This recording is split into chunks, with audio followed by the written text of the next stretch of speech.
ऐसे आदमी को मुंह नहीं लगना चाहिए जो निंदा करता है, झूठ बोलता है, कपट करता है, चोरी करता है। तुम्हें फिर सिखाने की जरूरत नहीं, अपने आप उसके गुण ले लोगे आप। वो ऐसा रोग है, बिना बताए बिना सिखाए सीख जाओगे। चलो, वहां पाप की मौत हुई, वहां अन्याय की मौत हुई। आप सभी को प्यार भरी राधा स्वामी जी। देखिए, जो आज का सत्संग का विषय है उसमें महाराज जी ने बताया कि जो इंसान निंदा करता है, चुगली करता है, दूसरों को आहित करता है, उस व्यक्ति से हमेशा दूर रहना चाहिए, क्योंकि ये व्यक्ति अपना ऐसा कर्म बना लेते हैं जो इन्हें अवश्य भोगना पड़ेगा और ये अपने जीवन को नरक बना लेते हैं और इनके परिवार में कभी सुख शांति नहीं आ सकती और ये हमेशा दुखी रहते हैं। और साथ ही महाराज जी ने बताया कि अगर हम सत्संग में जाते हैं, अगर हम नेक बातों को अपनाते हैं, सत्संग को अपनाते हैं, तो हमारा जीवन किस तरह सफल बन जाता है और किस तरह हमारा जीवन सार्थक बन जाता है और हमारे परिवार में किस तरह खुशी आ सकती है।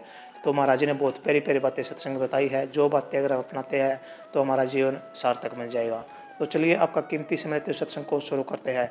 कृपया प्यार भरे सत्संग को पूरा सुनकर पुण्य भागीदार अवश्य बनिए। राधा। हर काम में भक्ति है। जो काम करते हो सच्चाई से करिए, जो बातचीत करते हो सच्चाई से बोलिए, जो खाली टाइम होता है तो उसमें जो अच्छी बात सोचिए, किसी का दूसरे का अहित नहीं हित करिए। और ऐसे आदमी को मुंह नहीं लगना चाहिए जो निंदा करता है, झूठ बोलता है, कपट करता है, चोरी करता है। तुम्हें फिर सिखाने की जरूरत नहीं, अपने आप उसके गुण ले लोगे आप। वो ऐसा रोग है, बिना बताए बिना सिखाए सीख जाओगे। चलो, वहां पाप की मौत हुई, वहां अन्याय की मौत हुई, वहां अधर्म की मौत हुई, धर्म की जीत हुई। प्रभु भगत जीता। बार उसमें से राम नाम का जाप करते हुए, राम नाम का जाप करते हुए अग्नि से बाहर आ गया और वो धक धक करके धूं धूं करके जलने लगी। हिरणाकुश देखता का देखता रह गया, कहने लगा कि हद होगी, क्या करूं। लेकिन आदमी अंतिम प्रयास तक यही सोचता है कि ये नहीं, इस बार मैं नहीं छोड़ दूंगा, क्योंकि उसका पाप उसको रुकने नहीं देता। बड़ा पापी था, राक्षस था ना। राक्षसों का काम ऐसा सोचना था। उसने क्या किया, वो टाइम आ गया अब जो दूसरे बड़े पापी को सजा देने का था। प्रभु ने उसका इंतजाम कर रखा था, उसके घर में ही पैदा कर दिया था। जिस प्रकार से कंस तो बहुत बड़ा राजा था, सब कुछ उसके हाथ में था, राजपाट था, धन दौलत थी, हंसी खुशी थी, सेना थी, सब कुछ उसके कहे से काम होते थे। जेड़ तो कृष्ण ने काटी थी, जेड़ तो श्री कृष्ण ने काटी थी, जेड़ में पैदा हुआ था। लेकिन वो जेड़ में भी क्या हो रहा था, धर्म पनप रहा था। वो बार भी फलता फूलता पाप था। पाप का घड़ा भर जाता है तब फूटता है, चिंता ना किया करो। पापियों को पाप करने दो, टाइम आएगा जब अपने आप कह देंगे। चौड़े मैदान में फूटता है। तुम धर्म पर अडिग रहो, सच्चाई के रास्ते पे चलो, फिर देखो उसका नतीजा और परिणाम क्या होता है। घबराओ नहीं, अपने काम में लगे रहो। जिस मालिक पर तुम्हारा इतबार विश्वास है, आजमा के देखो। मैंने अपने सतगुरु को आजमा के देखा है। बड़े ऐसे ऐसे घटनाएं घटी, ऐसी ऐसी बातें आई कि तुम सुन लो तो तुम्हें तो पता भी नहीं है और तुम हैरान हो जाओगे सुन के भी। और मैंने कभी किसी को जाहिर नहीं होने दिया। क्यों? या तो मेरा गुरु पर भरोसा नहीं होता, फिर तो मुझे ये पता था मेरा गुरु बाल भी बांका नहीं होने देगा, नहीं होने देगा। हो जाता अगर मेरा विश्वास नहीं होता। इसलिए जिसकी ओट ली है, जिसका ले ले शरणा, उसी से पार उतरना। संतों ने गीत गा दिया कि पतिव्रता औरत की तरह से तुम गुरु को सेवो, गुरुमुख बनो। यह ऐसा युद्ध का मैदान है जिसमें पीठ दिखा के भाग गया वो कायर होगा। और जो युद्ध के इस मैदान में डट जाता है ना, उसको लड़ाइयाँ बहुत लड़नी पड़ती है। खुद से लड़नी पड़ती है, परिवार से लड़नी पड़ती है, समाज से लड़नी पड़ती है, विरोधियों से लड़नी पड़ती है। फिर उस काल महाराज और माया के रचे हुए प्रपंचों से निकलना तो और भी टेढ़ा काम होता है। बहुत ज़्यादा कठिन काम है ये। लेकिन मैं कहता हूँ, अगर तुम्हारा विश्वास दृढ़ है तुम्हारे गुरु पे, तुम्हारे इष्ट पे और प्रभु पे, तो तुम्हारा बाल बांक का नहीं हो, पहला हाथ भगत का नहीं होगा। तुम तो बड़े बड़े हो, वो तो छोटी सी उम्र का था। खुशी हो जाते हैं करके, लोग सोचते हैं कि हाँ हमने ये कर लिया। नहीं, समझने वाले समझ जाते हैं, जानते भी हैं, लेकिन वो बात यह है कि उनकी तरह से इतने बुरे नहीं हैं। जवाब देना जानते हैं लेकिन वो जवाब देते नहीं हैं, वो जवाब किसी और से ही दिलाना चाहते हैं ताकि उनको अच्छा सा जवाब मिले तो उनकी समझ में आ जाए कि उसका परिणाम क्या है। वही हुआ। आखिर में कहने लगा कि इसको खंभा गर्म करके उससे लिपटवा दो, कैसे बचेगा। लोग का खंभ बहुत गर्म करवाया, गर्म करवा कर उसको उससे जब लिपटाने के लिए लेके गया, पहला आदमी देख के हैरान हो गया, लाल चमचमाता है अग्नि की तरह से। लेकिन प्रभु भगत ने उसको उसी समय परमात्मा ने क्या दिखाया, उस खंभ के ऊपर कहा कि बेटा घबराने की बात नहीं, इसकी तरफ देख। जब पहला भगत ने खंभ की तरफ देखा तो उस पर कीड़ियां चलती हुई दिखाई दी। कहां से कीड़ियां आ गई। और जब उसको कहा उसको पकड़ने के लिए, वो तो पकड़ने के चला, खंभ को फट गया खंभ, और फटते ही उसमें से मौत निकलती है हिरणाकुश की। ना वो इंसान था ना जानवर था, सिर उसका शेर का था, नीचे से शरीर इंसान का था। टाइम आधा सूरज डूबने को था, आधा दिखाई दे रहा था, ना रात हुई थी ना दिन था। कहां पे बैठा था, उसके दरवाजे की देड़ी में पकड़ लिया उसको, हिरणाकुश को, निकल के उसने। ना घर के बाहर था ना अंदर था, उठा के अपनी गोद में रख लिया, ना जमीन पर था ना आकाश में था। नखों से उसको पाट दिया, शेर के नखों से। हाथों में शेर वाले नख थे, कोई हथियार औजार नहीं था, ना वो किसी औजार से मारा गया, ना आदमी ने मारा, ना जानवर ने मारा, ना जमीन में मारा, ना आकाश में मारा, ना बाहर मारा, ना भीतर मारा, ना रात थी ना दिन था। सारे इतने इंतजाम कर लेने के बाद भी, इतने वर प्राप्त करने के बाद भी उसकी हत्या कर दी गई। हत्या किसकी हुई? जुल्म की हुई। हत्या किसकी? अत्याचार की हुई। हत्या किसकी हुई? पाप की हुई। हत्या किसकी हुई? झूठ की हुई, कपट की हुई, धोखे की हुई। और जीत किसकी हुई? धर्म की हुई, जीत सत्य की हुई, जीत भक्ति की हुई, जीत ईश्वर के नाम के विश्वासी की हुई। जिसने नाम की कमाई की उसकी विजय हुई। तो उसी खुशी में आज के दिन होली मनाते हैं। हम भी इकट्ठी करके उसमें एक गीला सा टहनी बीच में लगाते हैं, आग लगा देते हैं उसको, और उसको तो बाहर निकाल लेते हैं, बाकी सारा का सारा जलने देते हैं। उसको कहते हैं कि पहला हाथ को बचा दिया, होलिका को जला दिया। इतने सालों से कहाँ सतयुग की बात है ये, उस टाइम से उस होलिका को जलाते हैं, आज तक नहीं जली वो। हर साल जला देते हैं, कितनी कितनी जगह जलाते हैं, लेकिन नहीं जली वो। इसी प्रकार से हमारे अंदर में भी ये दोनों प्रकार के विचार हैं, नेगेटिव भी हैं और पॉजिटिव भी हैं। जो नेगेटिव विचार हैं वो राक्षसी काम करवाते हैं हमसे। ये तो आज के दिन की मैंने बताई कि ये होली का दिन था, लेकिन हमें ये एक बहुत बड़ा संदेश दे के जाता है कि उसे राम नाम का ऐसा सुमरण करो, ऐसी कमाई करो कि तुम में भी वो शक्ति यूं ही आ जाए, तुम्हारी भी वो रक्षा इसी प्रकार से करे। तुम्हारे ऊपर भी कितनी भी आफत आए, दुख आए, कष्ट आए, उनमें झेलने की आप में सामर्थ्य हो, धैर्य रखो। फिर भी हर हालात में, विपरीत परिस्थिति में भी प्रभु के नाम को ना भूलो, उस नाम का चिंतन सुमरण भजन करते रहो। गरीबी हो, टोटा हो, सुख हो, दुख हो, हर हाल में अपना विश्वास दृढ़ रखो, उसको न हिलने डोलने दो। जब अनेक प्रकार की चीजें आएंगी आपको, कभी लालच आपको घेर लेगा, कभी स्वार्थ घेर लेगा, इंसान को यही चीजें मारती हैं।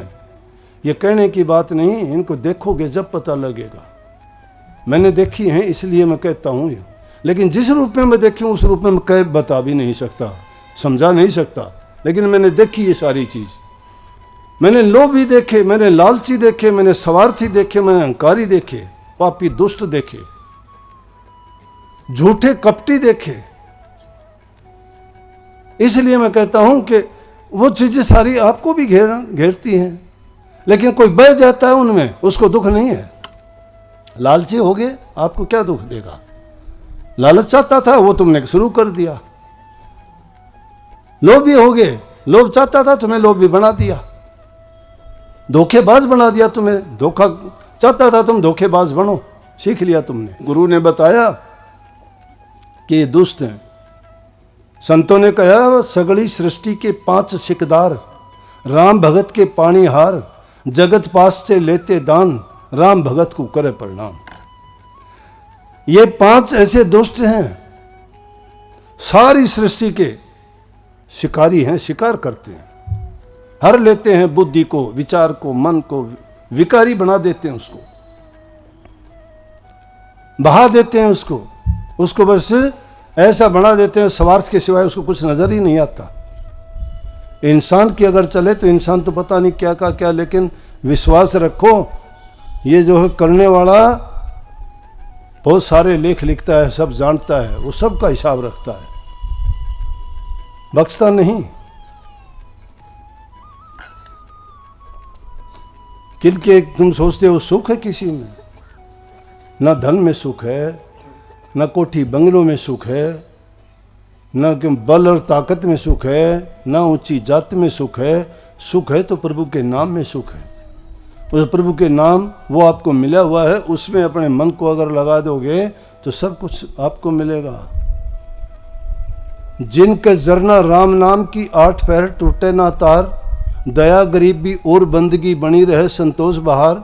जिनके दिल में दुई नहीं है भव सागर से जाते पार, उनकी हार कभी ना होती वेद शास्त्र रहे पुकार। वेद शास्त्रों को टटोल के देखो कि जिनकी ऐसी नीति ऐसी गति है उनकी कभी हार नहीं होती है। जिनके जरना राम नाम की होनी चाहिए, प्रभु के नाम पर यकीन और विश्वास दृढ़ होना चाहिए। बाकी तो दुनियादारी के काम धंधे जितने हैं अपने जरूरत के मुताबिक, तुम्हारा अपना काम है, कोई काम छोड़ने की जरूरत नहीं है। घर परिवार में रहते हुए आप, मैं कहता हूँ विरक्तों की तरह से विरक्त होके भी रह सकते हो। उसमें सारे काम करते हुए भी आप देखोगे कि ये तो घर के काम में फंसा हुआ है, लेकिन वहाँ रहते हुए भी आप अपनी भक्ति का काम पूरे कर सकते हो। घर बैठे बनो फकीर, मन मार सूरत न डांटो। क्यों कही? कबीर साहब की वाणी है, आजा रे खिलारी तन खेल खिलाऊं, छोड़ दे कपट एक सीख समझाऊं, बताऊं तिरने की तदबीर, मन मार सूरत न डांटो रे घर बैठे बनो फकीर। मन मार सूरत न डांटो, घर बैठे फकीरी कर सकते हो। अमीरी की चाह रखते हो ना, छूट जाएगी एक दिन। फकीरी की चाह रखोगे क्या है? आप लोग जमीन पे बैठे हो, सबसे बड़ी जगह है ये, सबसे ऊंची जगह है ये। यहां पर बैठने वाला कभी गिरता नहीं है। इस पर जो बैठे हो गिरता नहीं है, गिरता वो है जो ऊपर बैठता है, वो गिर जाएगा। इस पर बैठने की कोशिश करो, ऊपर चढ़ने की कोशिश ना करो। जो इस पर बैठता है उसको ऊपर चढ़ा देता है, लेकिन जो आप खुद ऊपर चढ़ता है वो गिरा देता है उसको। प्रभु की भक्ति में, उसके नाम में सारी शक्तियां हैं। आपको मिला है ये फागुन मास है, सब तक भी कुछ नहीं किया तो कुछ नहीं बिगड़ा। अभी भी संकल्प लेके जाओ मन में पक्का कि हम बीती वो गई, लेकिन अब आगे की सुध लेते हैं। हम ये संकल्प और प्रण लेते हैं कि कभी किसी का बुरा नहीं करेंगे, चाहे कोई हमारा बुरा कर दे उसका भी नहीं करेंगे। जितना होगा दूसरे का हित करेंगे, कभी भी नागा नहीं जाने देंगे। प्रभु के नाम का चिंतन भजन सुमरण जरूर करेंगे, 100 काम छोड़ के भी करेंगे। इसलिए क्यों करेंगे कि हमारे कार्य उसी से सरने हैं। ये दुनियादारी के काम तो ऐसे ही चलते रहेंगे, करते रहेंगे, परंतु वो काम हमारे नहीं आएंगे। हमारे काम आने वाली चीज़ है जो हम निज के लिए करेंगे। निज के लिए सिर्फ प्रभु की भक्ति या नाम की कमाई है। जो नाम की कमाई करोगे उसमें किसी का हक नहीं है, तुम्हारा अपना है वो। ना उसमें कोई भाई बंदियों का मतलब है, ना पत्नी बच्चों का कोई है, ना उसको कोई चोर उचक्का ठग उसको चुरा सकता है, ठग सकता है, ना उस पर कोई तुम्हारा टैक्स लगता है, ना किसी को देना, ना लेना, ना डरना, ना घबराना। और ना कुछ उसके दाम लगते हैं। लेकिन वो लड़की गाया करें से कि भाई तना बुहारा ना बगड़ राम जी कैसे आवेंगे। जब बगड़े नहीं बुहारोगे तो राम जी थोड़ा करने क्यों कराओगे भाई। बगड़े बुहारना जानो सो न। ये बाहर के जो तुमने दोष लगा रखे हैं, चोरी का, झूठ का, कपट का, बेईमानी का, हेरा फेरी का, ये चीज़ें जब तक पड़ी हैं यूँ सोच लो कूटोड़ा थरा आंगन में पड़ा से। और जब वो मालिक आऊँगे वो देखेगा कि ओह निर्भाग ने कुछ नहीं किया, इसने तो कैसे आऊँगे, ये घट सुना रहेगा। इसमें प्रवेश जब करेगा पहले बाहर का कूटड़ा आंगन में बुहार दो। आंगन बुहारना से बाहर के जितने ऐब से उन्हें हटा दो। वो तो काफ़ी कुछ हटा दिए आपने, दिखाई देवे हैं। लेकिन फिर अंदर का आंगन के भी साड़ कोठा के भी थोड़े थोड़े जाले लाग रहे हैं, वो भी हटा दो। वो जाले कैसे हटेंगे, वो नाम के सुमरण से हटेंगे, यूँ नहीं हटेंगे। वो धोखाधड़ी का काम को नहीं, वो तो तुम जानोगे कैसे हटेगा। लेकिन गुरु ने कहा कि ध्यान करोगे तब हटेंगे। वो झांक के देख लेंगे अंदर में, पहले झांक के देख लेंगे, जाले लगे देखे उल्टा हट जाएगा। अगर उनको लाना चाहते हो तो उन जाड़ा ने भी हटा के अंदर की उनकी भी सफाई करो। मालिक बड़े प्रेम से आके तुम्हारे अंदर में बैठ जाएंगे और सारे काम शुभ होंगे। जीवन आपका तभी कामयाब और सफल होगा, नहीं तो इंसानी चोला ये फागुन मास बेकार चला जाएगा। और फिर क्या पता ये कब मौका मिले, इसे जीव को मिले या ना मिले। और उसका इंतज़ार क्यों करना है, आज करो न, कल का क्या भरोसा है। कल के लिए तो फूल को भी नहीं पता बेचारे को, तुझे किसी चिता पे चढ़ना है कि मंदिर में मूर्ति पे चढ़ना है। फूल देखते होगे ना, खिलता है पौधे पे, बहुत सुंदर है, लेकिन उस फूल को क्या पता है कल को गति क्या होगी। उसको नहीं पता किसी मुर्दे की चिता पे तू सजाया जाएगा या मंदिर में ले जाके परमात्मा की मूर्ति के गले में डलेगा। तो इसलिए उसे कल का भरोसा क्यों करते हो। कल को ना बिगाड़ो, कल को सुधारने के लिए उसे प्रभु के नाम में अपने आप को ऐसा लगा दो कि आपको वही याद रहे हर काम में।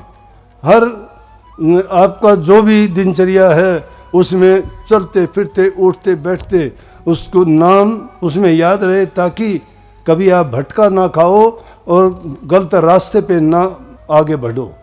क्योंकि अच्छा करते करते अगर आपका विचार अच्छे हैं, ख्याल अच्छे हैं, सही रास्ते पे चल रहे तो मंजिल एक दिन ज़रूर मिल जाएगी।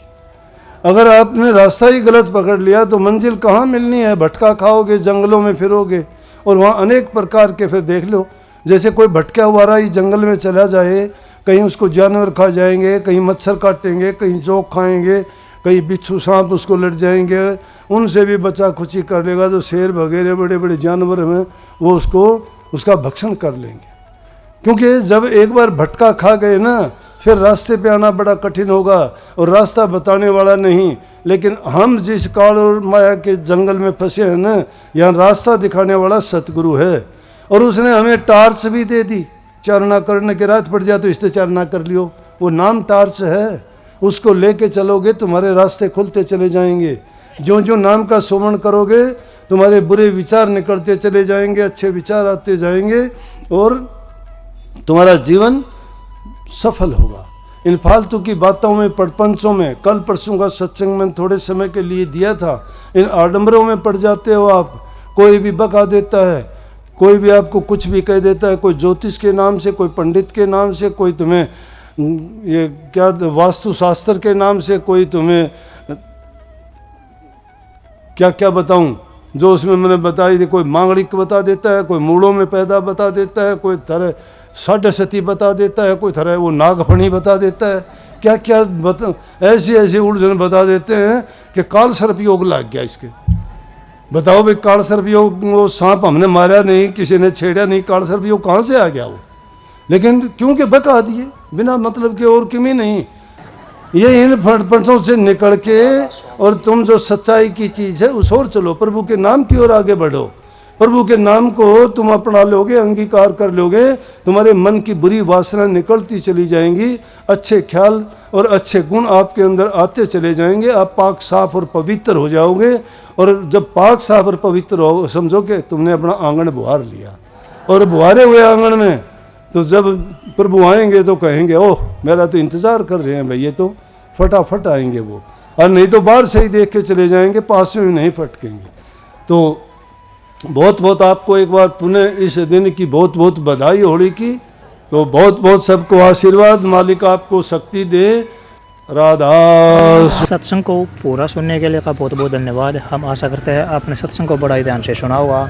तो जैसे पहले साथ संगत जी आपने सत्संग में सुना, महाराज जी ने बताया कि हमें कभी भी जीवन में किसी की बुराई, चुगली और निंदा नहीं करनी चाहिए, क्योंकि अगर हम बुराई करते हैं तो हमें बदले में बुराई मिलेगी। अगर हम निंदा करते हैं तो उसके लिए हमें जीवन में कष्ट उठाना पड़ेगा। और जैसा ही महाराज जी ने बताया कि जो व्यक्ति अच्छे कर्म करता है उसे उसके कर्मों का फल किस तरह मिलता है, और जो व्यक्ति किसी का बुरा करता है उसको उसकी बुराई किस तरह मिलती है। हम जिस तरह कर्म करेंगे हमें फल भी वैसा ही मिलेगा। इसलिए हमें अच्छे कर्म करने चाहिए और दूसरों का भला करना चाहिए, जिससे जो हमारा जीवन है वो सार्थक, सफल और सुखमय बन सके। और अगर आपको सत्संग अच्छा लगा तो कमेंट बॉक्स में राधा स्वामी लिखकर पुण्य भागीदार अवश्य बनिए, और साथ ही गुरु महाराज जी की इन बातों को आप अपने जीवन में अवश्य उतारिए। मिलते हैं जल्दी एक नए और बहुत ही प्यारे प्रवचनों के साथ। तब तक के लिए राधा स्वामी।